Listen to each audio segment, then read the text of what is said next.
The Silent Arrival. The galaxy was no stranger to war, but the memory of the last great conflict still lingered in the minds of countless civilizations. For years, peace had been kept under fragile treaties, and trade routes stretched like silver threads across the void. But then came the arrival of a race no one had seen before, silent, relentless, and terrifying in their precision.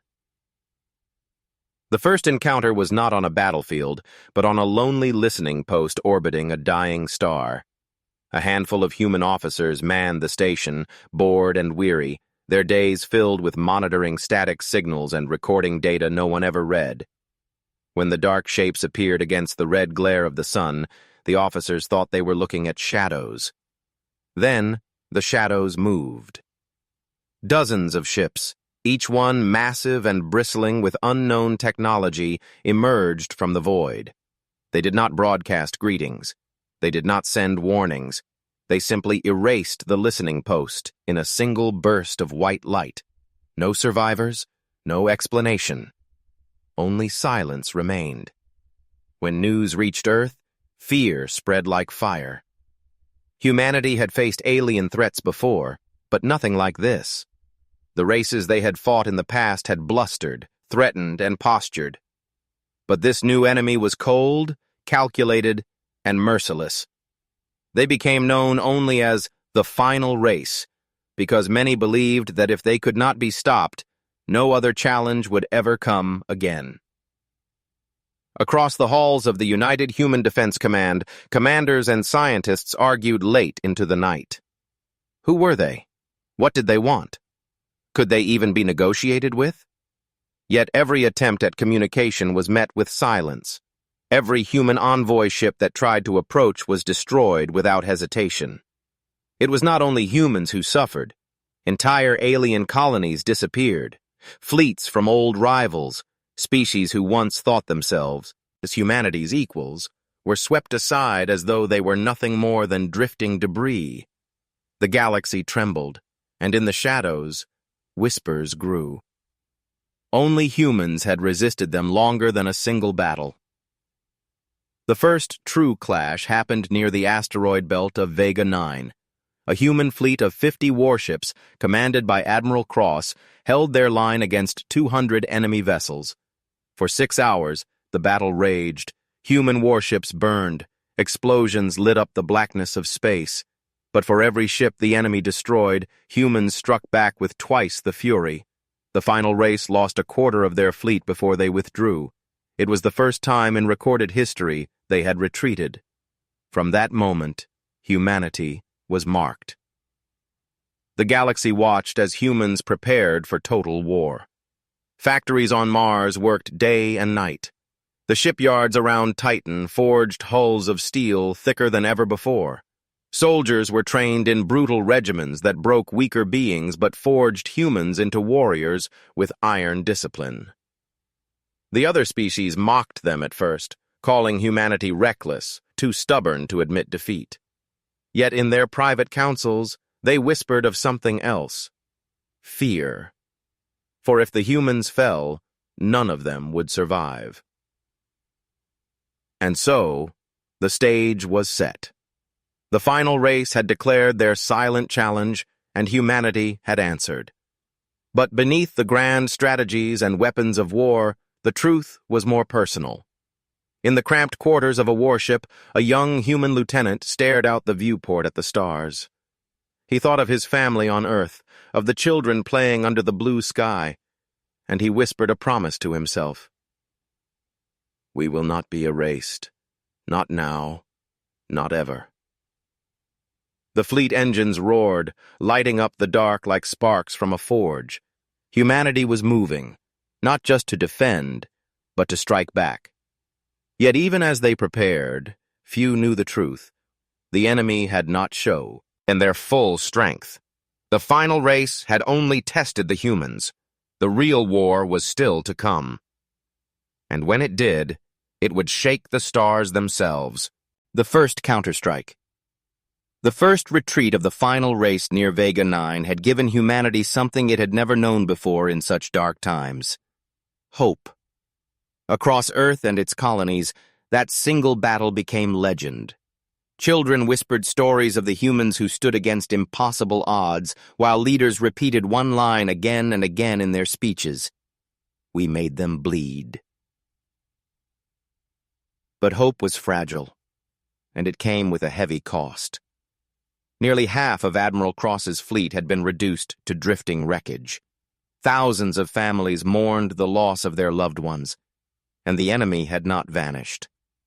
In fact, the retreat was not a surrender. It was a calculation. Commanders inside United Human Defense knew this. They gathered in fortified war rooms, their eyes fixed on holographic maps filled with enemy movement. The final race had already spread into dozens of sectors, their ships striking colonies and stations without pattern, without mercy. The scale of their expansion made even the boldest generals feel uneasy. One voice, however, cut through the fear. Admiral Cross himself stood before the council, his face lined by exhaustion but hardened by fire. "They are not gods," he said. "They are not untouchable. We can destroy them, but we must do it on our terms, not theirs. If we wait, they will swallow us whole. If we strike, we can break their illusion of invincibility." His words carried weight, and so a plan was born. The first counterstrike would not be a massive fleet battle. Instead, it would be something smaller, more daring. A squadron of human warships would slip deep into enemy-controlled territory and strike at one of their supply stations. The final race had been careful to hide their logistics, but human scouts, risking everything, had discovered one. A massive orbital station hidden in the shadows of a dead world. If it could be destroyed, humanity would prove that even in the heart of darkness, they could fight back. The mission was given to Commander Hale, a veteran officer known for his ruthless precision.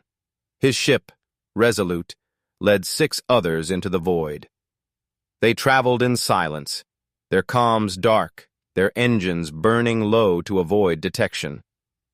The journey took weeks, every day filled with tension as crew members wondered if enemy patrols lurked just beyond the stars.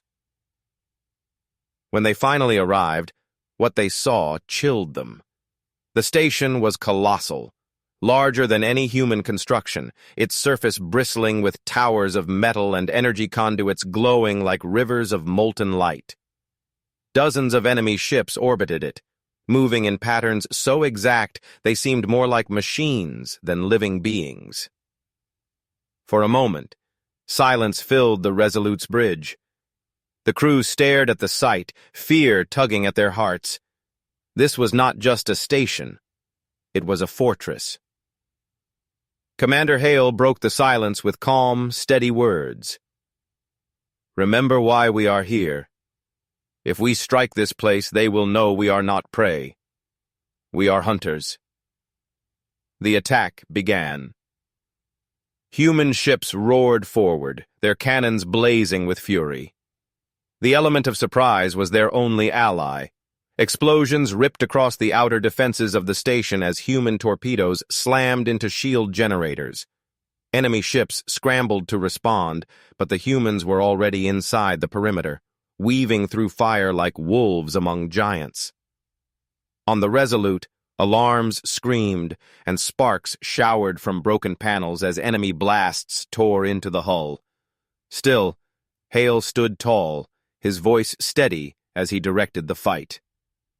"Target their fuel lines! Cut off their heart!" One by one, the squadron tore into the station's weak points. A massive explosion lit the void as fuel cells ignited, a chain reaction racing through the structure. Enemy ships howled in response, but it was too late. The hum and squadron, bloodied and burning, had done the impossible. The station shattered, its remains scattering into the darkness like dying embers. But victory carried a price.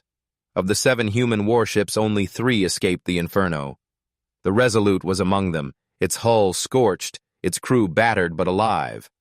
As they limped away, Hale looked back at the wreckage. "They thought we would run," he murmured. Now they know we will fight. The galaxy trembled again. Across dozens of systems, alien races heard the news. Humans had not only resisted, they had struck back in the enemy's own territory. Whispers turned into belief, and belief turned into fear. If humanity could challenge the final race in their own stronghold, then perhaps, just perhaps, they could win. Yet far from human eyes, deep in the heart of the final race's empire, a new council gathered. They reviewed the loss, their strange minds processing what had happened. For the first time in countless years, they had encountered resistance they could not immediately crush. Their response was not rage, it was calculation. And in their cold silence, a new decision was made. The next battle would not be a test. It would be extermination. The extermination fleet. The destruction of the enemy station had echoed across the stars like a thunderclap. Humans had done the unthinkable, shattering a stronghold of the final race. For a moment, the galaxy dared to hope, but that moment was brief.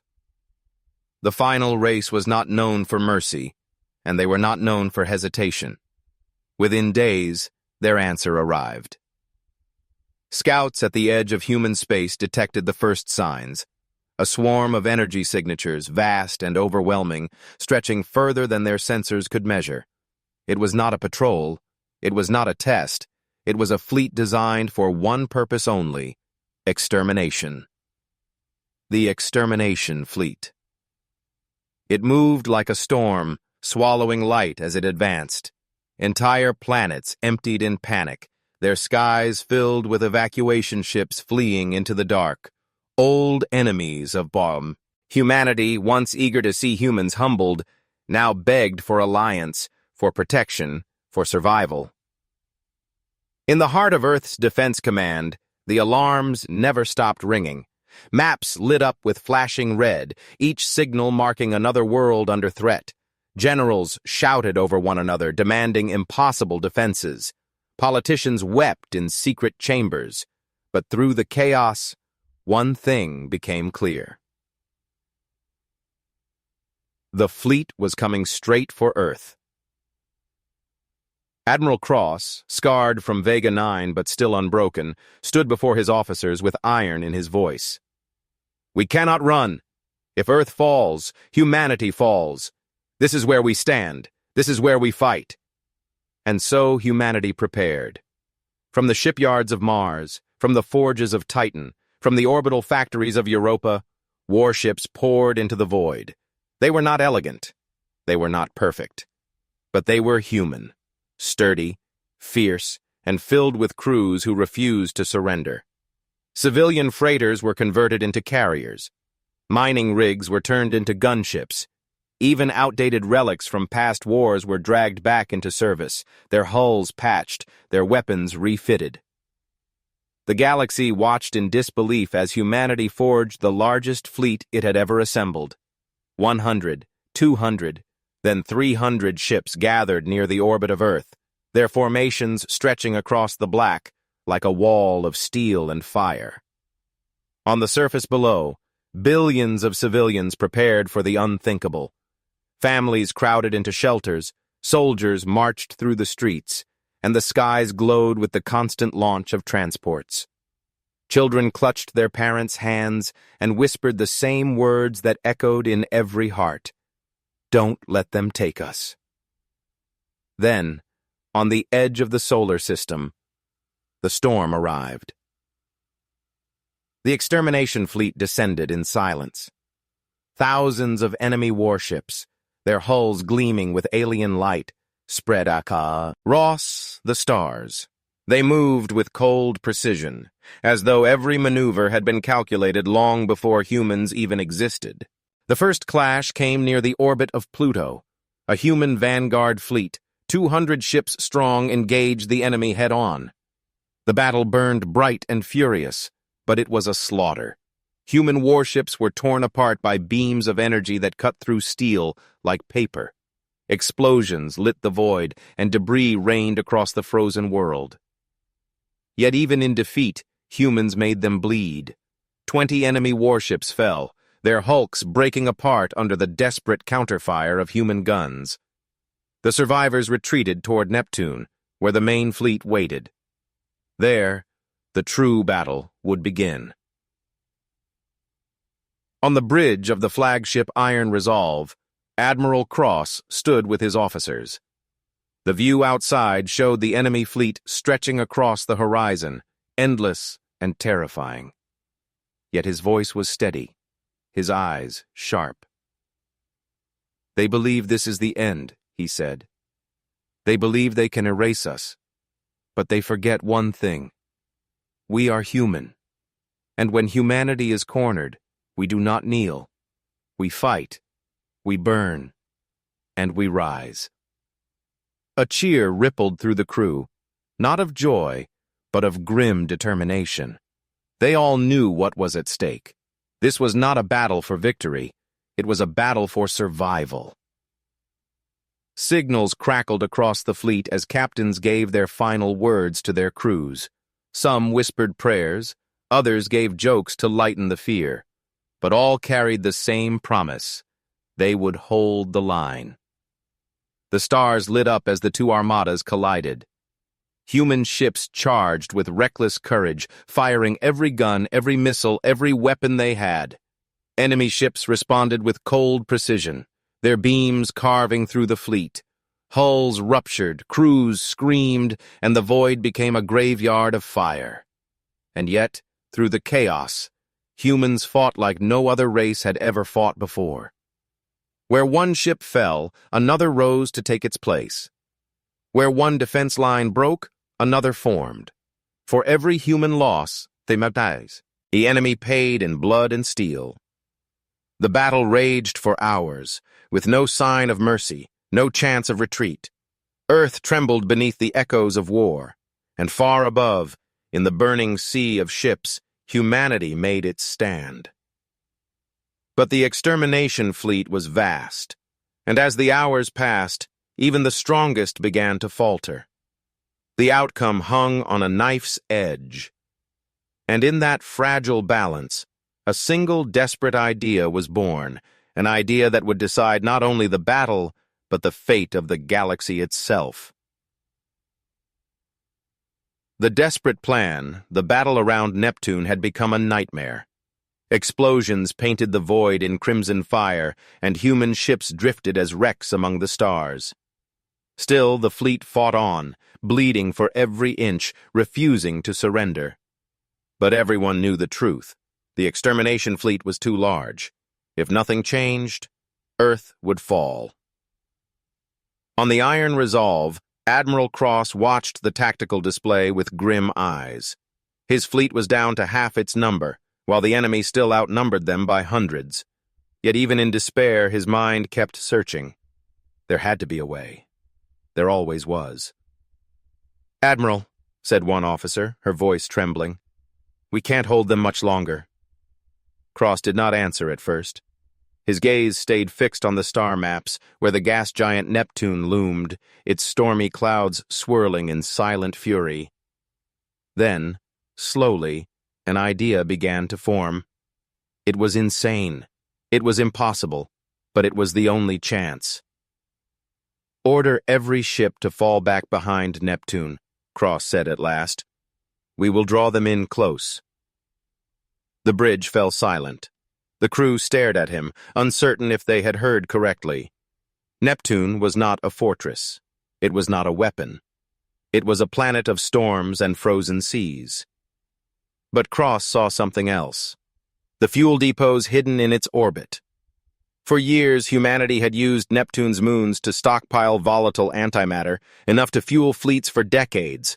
If ignited, it would unleash a blast strong enough to shatter anything nearby. Even the extermination fleet. The price, however, would be unimaginable. "Admiral," another officer whispered, his voice heavy, "if we detonate that much antimatter, we'll destroy everything, our own fleet included." Cross's face was stone. "I know." The order went out. Human ships, battered and burning, turned and fled behind Neptune's massive bulk. The enemy followed, relentless as ever, their vessels cutting through the dark with precision. They believed the humans were retreating, breaking, ready to die. But the humans had teeth left. In the silence of space, engineers and soldiers worked like demons, overloading the fuel depots, wiring them for detonation. Across the fleet, captains whispered final words to their crews. They knew what was coming. One young pilot, blood on his face from a shattered console, whispered to himself as he guided his damaged fighter into position. "If we fall today, let it be with fire." The extermination fleet closed in. Thousands of enemy ships spread out, surrounding Neptune like a net tightening around prey. The humans held position, battered ships forming one last line of defiance. And then, Admiral Cross gave the order. "Detonate!" The stars themselves seemed to shatter. The antimatter depots ignited, and Neptune became a sun. A colossal explosion ripped through the void, blinding in its fury. Waves of energy tore across space, consuming everything in their path. Enemy ships disintegrated by the hundreds, their hulls ripped apart in an instant. Entire wings of the extermination fleet vanished in white fire, their silence replaced by the roar of destruction. Human ships at the edge of the blast were thrown like leaves in a storm.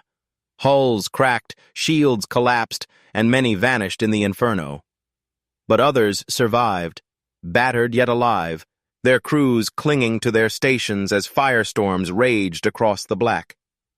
When the light faded, the void was filled with silence once more. Where bits of enemy ships had once surrounded Neptune, only wreckage remained. The extermination fleet, the unstoppable storm that had marched on Earth, was broken. On the Iron Resolve, alarms still blared, smoke filled the bridge, and crew members struggled to hold their positions. Admiral Cross leaned on the command rail, his face pale, his voice a whisper. "We did it." Around the galaxy, the news spread like wildfire. The final race had suffered a defeat unlike any in their history. Humanity, cornered and outnumbered, had turned desperation into annihilation. But victory carried a price. The human fleet was in ruins, their numbers shattered, thousands of lives had been lost. And though the extermination fleet was broken, the war was not yet won. Far beyond human reach, deep in the enemy's hidden strongholds, the final race stirred again. They were wounded, yes, but they were not finished. And for the first time in their long, cold existence, they felt something new. Fear, erased from the stars. The wreckage of Neptune's inferno still drifted in silence, glowing embers of broken fleets scattered across the void. Humanity had survived the storm, but barely.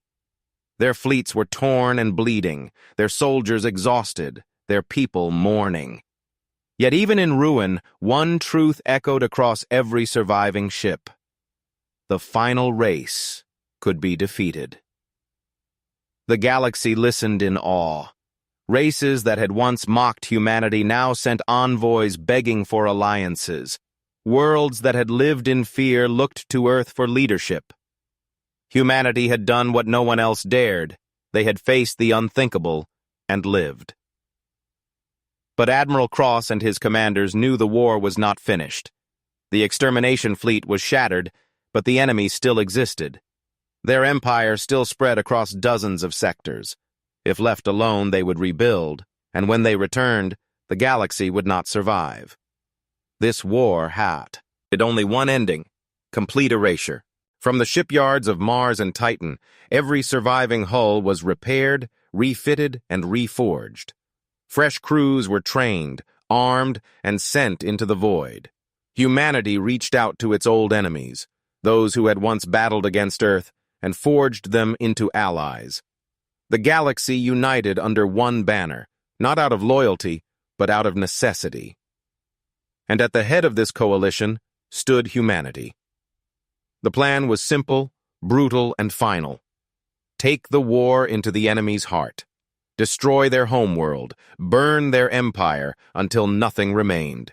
No truce, No treaty, only an ending. The march began. 1,000 ships, human and alien alike, gathered in the void. They carried soldiers, weapons, and a fury that burned brighter than any sun. The journey was long, cutting through hostile sectors filled with enemy outposts and hidden traps. But everywhere they went, the final race fell back. The silence that had once been their weapon now became their weakness.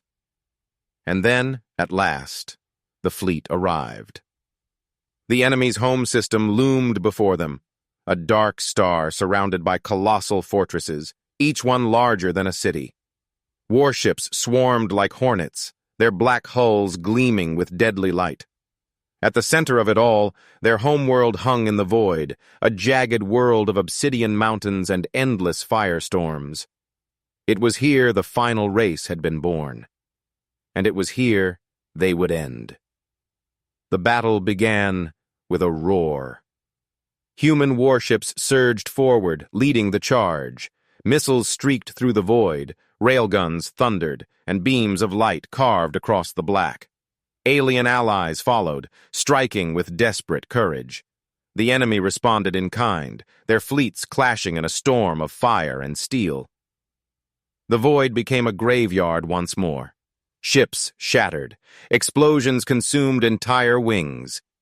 But humanity did not stop.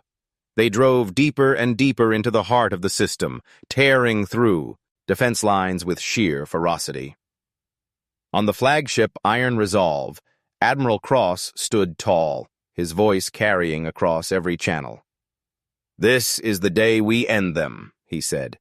"This is the day humanity claims the stars, not as prey, not as victims, but as victors. Burn them all." The fleet answered with fire. One by one, the enemy's fortresses crumbled. Human strike teams stormed their defenses, planting charges that tore apart their colossal weapons. The skies above the enemy homeworld lit up as ships fell in flames, their silence finally broken by the roar of destruction. And then came the final blow. A wave of human bombers, escorted by battered warships, descended upon the enemy homeworld. They carried the most terrible weapon humanity had ever built, a warhead forged from the same antimatter that had shattered Neptune's orbit, multiplied 100-fold. The bombers broke through, losing half their number in the process. But a few made it, and with a final transmission, they unleashed the weapon. The homeworld of the final race erupted in light. A fire brighter than suns consumed the world, tearing its crust apart, sending molten fragments into space. The shockwave ripped through the system, shattering fleets, silencing fortresses, and leaving nothing but ruin. When the light faded, the enemy was gone. Their empire, their fleets, their world, all erased. The galaxy was silent. And then, slowly, across every surviving human ship, across every allied vessel, across every world watching from afar, a single truth was spoken aloud. Humanity had won. The final race was no more. Admiral Cross stood on the bridge, his body weary, his soul scarred, but his eyes unbroken. He looked at the stars, at the endless void that stretched before them, and whispered words that would echo for generations. They thought they could erase us, but instead we erased the And so humanity's legend was sealed. The race that had risen from a single blue planet, the race that had been underestimated, mocked, and threatened, had faced the greatest challenge in galactic history, and they had erased it from the stars.